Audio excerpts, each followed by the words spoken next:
দৌলতদিয়া এসেছিলাম আমার এক মামার বাসায় বেড়াতে। মামা নিয়ে এসেছে তাদের এলাকায় এই দৌলতদিয়া আক্কাচালি হাই স্কুলটা দেখাতে, স্কুলটার পরিবেশ। আজকে কিন্তু আমার মামার সাথে চলে আসছি। এটা হলো দৌলতদিয়া আক্কাচালি হাই স্কুল, ঠিক আছে। মামা ঘুরাইতে নিয়ে আসছে, মামার বাড়িতে আসছিলাম কালকে, বেড়ালাম, দৌলতদিয়া আসছিলাম, তাই স্কুলটা ঘুরাতে দেখানোর জন্য নিয়ে আসছে। দেখাও, দৌলতদিয়া আক্কাচালি হাই স্কুল না? স্কুলটার পরিবেশটা কিন্তু আসলে খুব ভালো। স্কুলটা দেখাও পুরাটা, হ্যাঁ খুব ভালো লাগছে।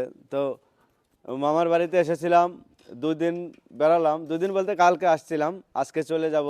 এই জন্য মামা বললো চলো আমাদের ওদিকে নদী আছে, নদীটা দেখাই নিয়ে আসি, নদীটা দেখে আসলাম। তো মামা কিছু বলেন।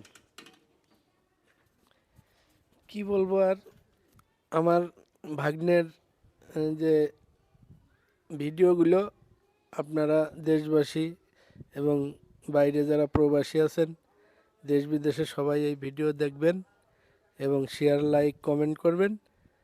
আর আমার ভাগ্নেকে আপনারা যারা ভালোবাসেন তাদেরকে আমার পক্ষ থেকে আন্তরিক ধন্যবাদ।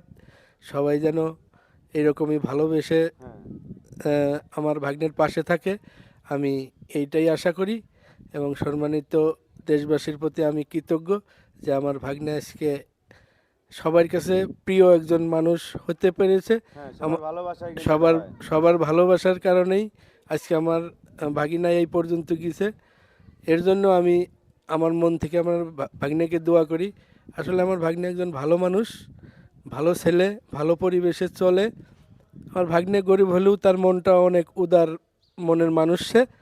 সে মানুষকে অনেক ভালোবাসে বিধায় আজকে মানুষের পাশে থাকে এবং থাকার চেষ্টা করে। আপনারা সবাই সহযোগিতা করবেন, শেয়ার, লাইক, কমেন্ট করবেন, আমার ভাগ্নের পাশে থাকবেন। সবারই সুস্বাস্থ্য কামনা করে আমি শেষ করছি। আল্লাহ হাফেজ। হ্যাঁ, এখন কিন্তু মামা আমি বাড়ি চলে যাব, ঠিক আছে। মামার গাড়িতেই আসছি, মামার গাড়িতেই চলে যাব। হ্যাঁ, তো বাড়িতে যাওয়ার পরে আমাদের নিজেদের বাড়িতে চলে যাব। মামা যান।